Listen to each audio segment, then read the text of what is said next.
Good morning. Thank you for being here. I can see some faces out there. This is a fun experience, sort of. I welcome all of you, and I thank Nancy for setting this up, and you, Linda, for hosting from that end, and Lavinia for the beautiful song, and for Jeff for coordinating the background sounds and everything. So, welcome to Unity's Mother's Day presentation. I have put my butterflies here and here just so that you know that, and reminded that what's going on in the world now is transformation. I was reminded the other day that of a definition I heard one time about transition, and of course transformation requires transition to that. Transition's the time after the baby drops before it gets born, and it can just be darned uncomfortable. So sometimes that's happened for us, and we can be grateful that we're in Montana, and we have fewer cases of problems and fewer deaths, but it's 8 weeks for a lot of people. So there's a planetary energy that all of us are feeling, and I find myself sometimes in my meditation just feeling this deep, deep sadness. And in fact, this morning it was like I had to cry a little bit to just kind of clear the space and be so grateful for where we are and where I am and where our lives are and for everything that we have. And I think that for me this experience has been one that is like teaching me to be grateful for everything, just being grateful. And if we start from that place, then everything will be working out. I want to acknowledge all the mothers, and as the reading said, send love to them, to our own mothers. My mother would have been 101 last month and left about 20 years ago. She was a big farm woman that raised 5 kids and a lot of other things along the way. She was a loving person. She was courageous. She was strong. She was a no-nonsense person. She was a spade is a spade.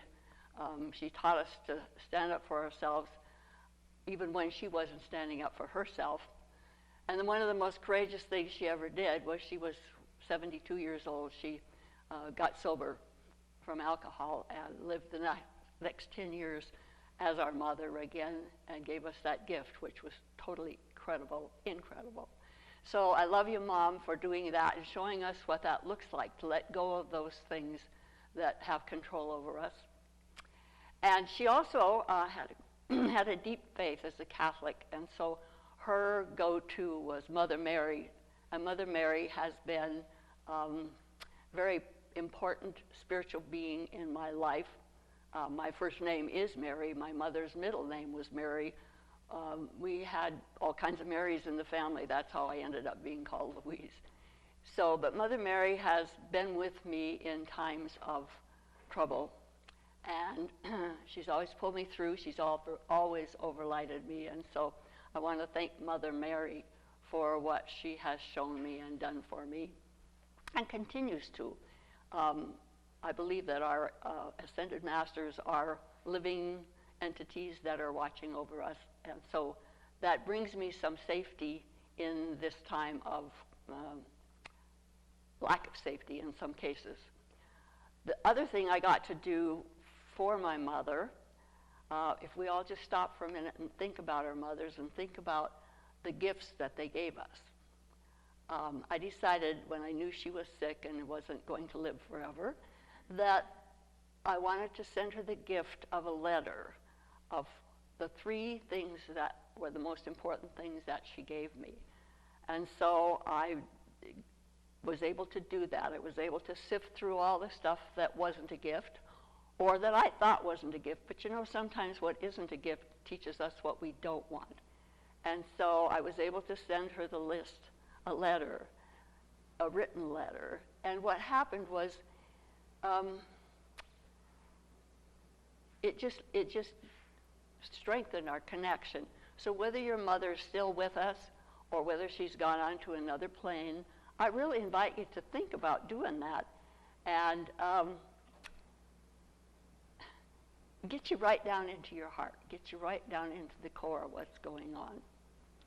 So, that being said, thank you to our mothers and to all of you who've been mothers and to the mothering even that the men in our lives have done. It's all very important in terms of our transformation and our resurrection from the limited thinking that has been our history. So then the next mother I think of is Mother Myrtle. Now maybe you don't call her Mother Myrtle, but I started reading some things that Linda gave me, and we heard that Charles and Myrtle are the co-founders of Unity. But after reading some of these things, I think, no, Myrtle's the founder. Charles joined her later, so she was very strong in her belief to start this thing. It's from the story. She was born in 1845, and so she was 40 years old by the time she had been told all of her life that she had tuberculosis and she was going to die of it, and so she, watch out kind of stuff. And then she went to this retreat and listened to Charles Weeks talk about the science of mind, Christian Science thinking about how we are creators. And she just came home so inspired and realized that she was born of the Creator and all was good. And so all these stories about her tuberculosis weren't really true. And so she started in daily, talking to the cells of her body about they were good, everything was good, it was all healing, it was better, it was going to happen. And it took her some time. And at the same time, then she went into telling the cells in her body, asking them for forgiveness for the things that she had thought and felt about each cell. It was very powerful for me to read that and to know that. And she's been an important influence in my belief about us all being able to heal everything. So going from Mother Myrtle then, I'm going to put on my glasses for a minute here. Of course, I would be remiss if I didn't talk about the mothering of Mother Earth, which fits with the song that Lavinia sang so beautifully. I think sometimes, I don't know about you, but I've taken for granted what the earth gave us. I grew up on a farm, and my parents raised 5 kids, and chickens, and pigs, and cattle, and a lot of wheat and grain, and there was always this fear that the weather wasn't going to be good, that the crops weren't going to be able to be harvested because of some lack of trust in the weather. Well, to me, the weather is Mother Nature. And so as my years passed and I realized that I was carrying that fear, I realized that was not correct, that to pray to a man God to get the weather right isn't really how it happens. And so I started paying attention to the earth in new ways and realizing the sacredness, and that she is a living being and she is divinely feminine. And that I remembered one of the experiences that I had long ago when I was being an insurance agent, and I earned a trip to go to Puerto Vallarta. This was before Roger and I were together, and so when I got there, of course, they paid for everything, and we were in this really posh Marriott hotel, but just beyond the hotel, a couple blocks down there, was where all the real people lived, and it was poverty. And so I decided I wanted to go out and see what was out there. I wanted to see what was beyond the poshness of this pretend world of the Marriott.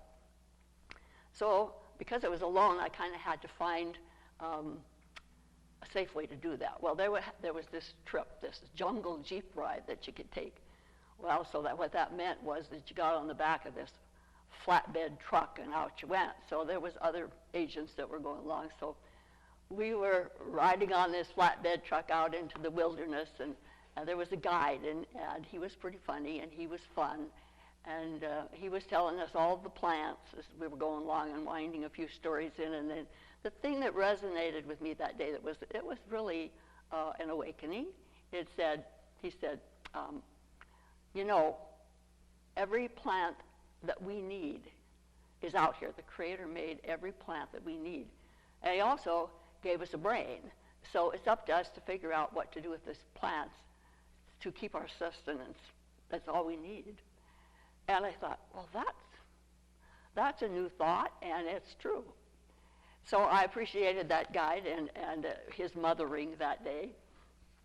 So the next mother is, take a minute to peek at my notes.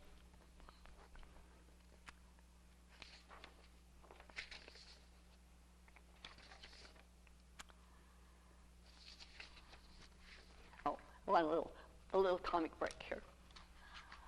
I heard the other day that when this is done, when this is complete, that we're all going to have to make a decision about, big decision.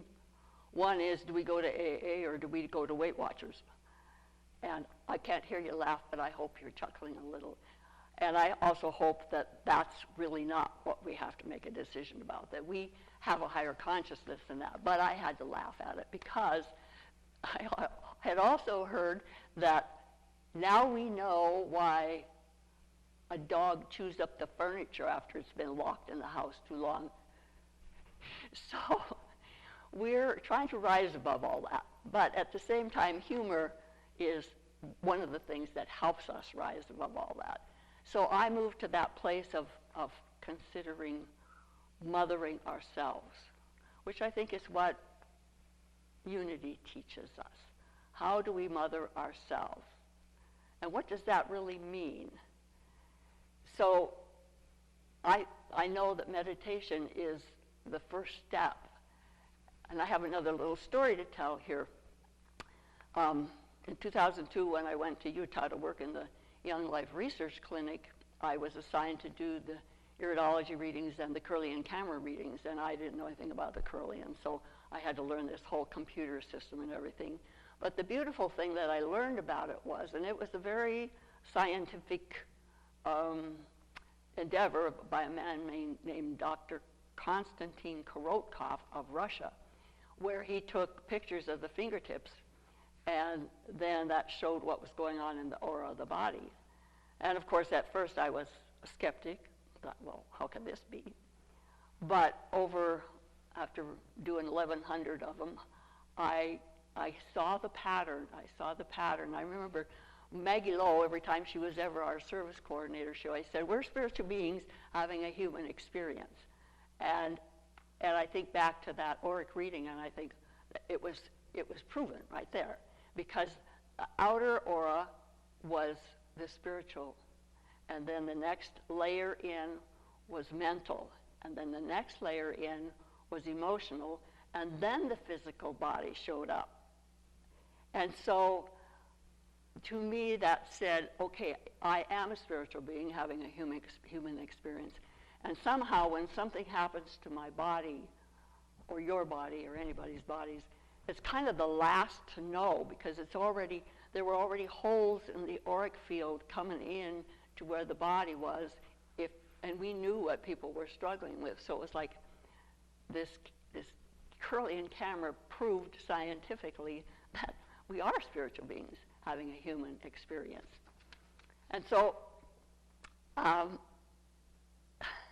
have to admit also to some frustrations that I've had in the past couple months. Now, we went to Hawaii in February and flew through Seattle on the 10th and came back on the 21st, unknowing, of course, that all this was coming down.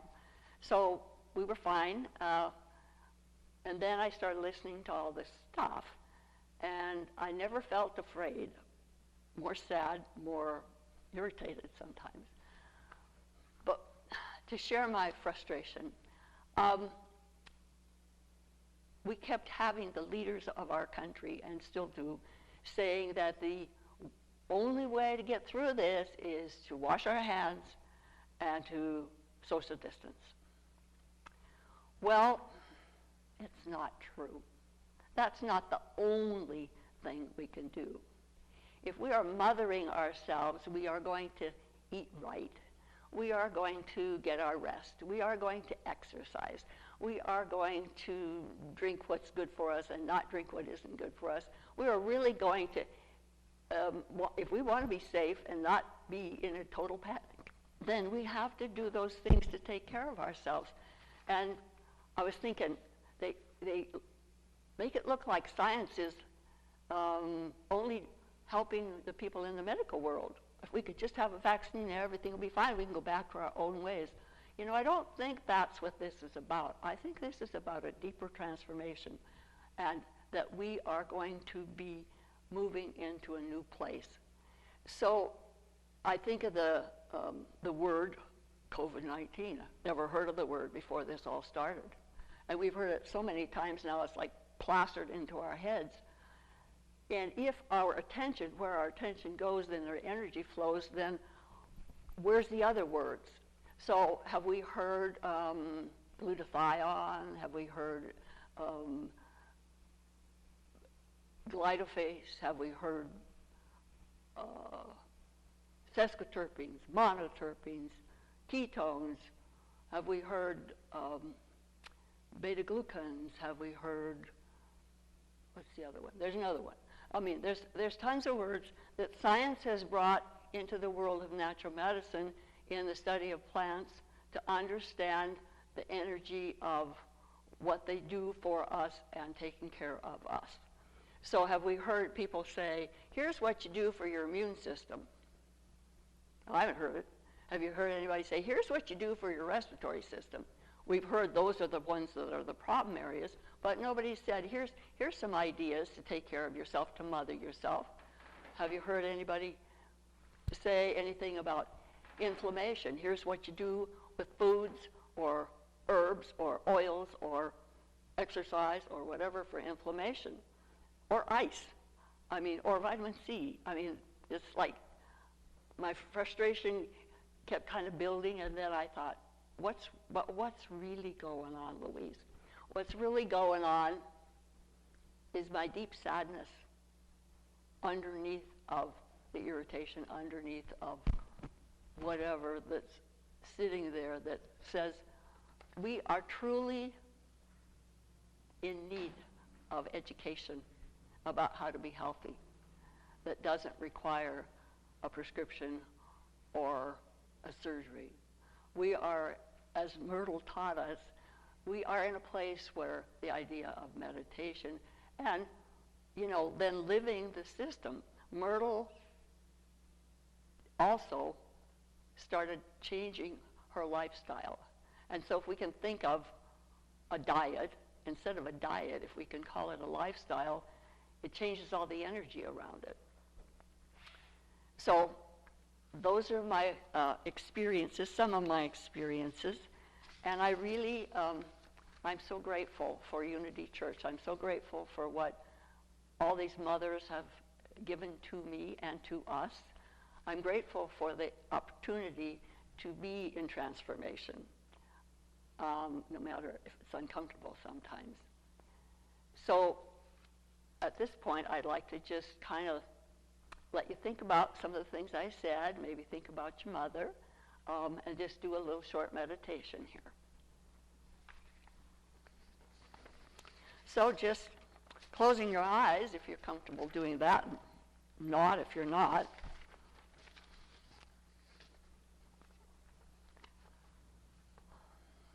Mothering ourselves is where we step into our own power, our real power. It's within us. And so taking a deep breath, beloved, mighty I am presence within me and above us, and within all of us.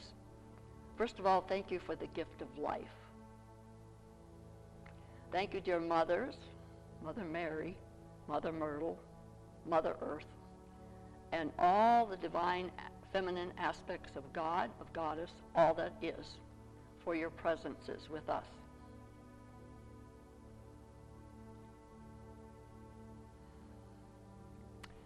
We go into our hearts and we ask that the divine presence continuously projects its shield of white light around us that makes us invisible invincible and invulnerable to the discord that is yet in this world.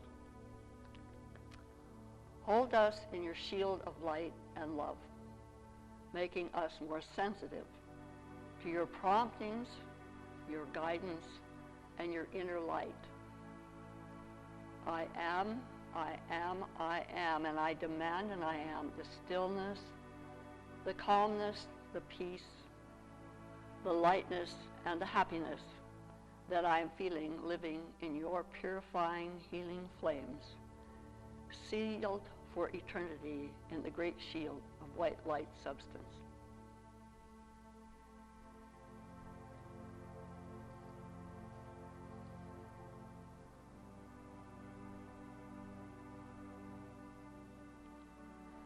And so in this silent place, I make a decree that says, stop the lies, the deceit, the confusion, the hypnotic control that we, the people of America and the world, are being told, and wake us up to the truth. Reveal to me ahead of time the fiery Christ truth of everything I need to know, of everything I desire to know. And reveal to me ahead of time the fiery Christ truth of everything you desire me to know.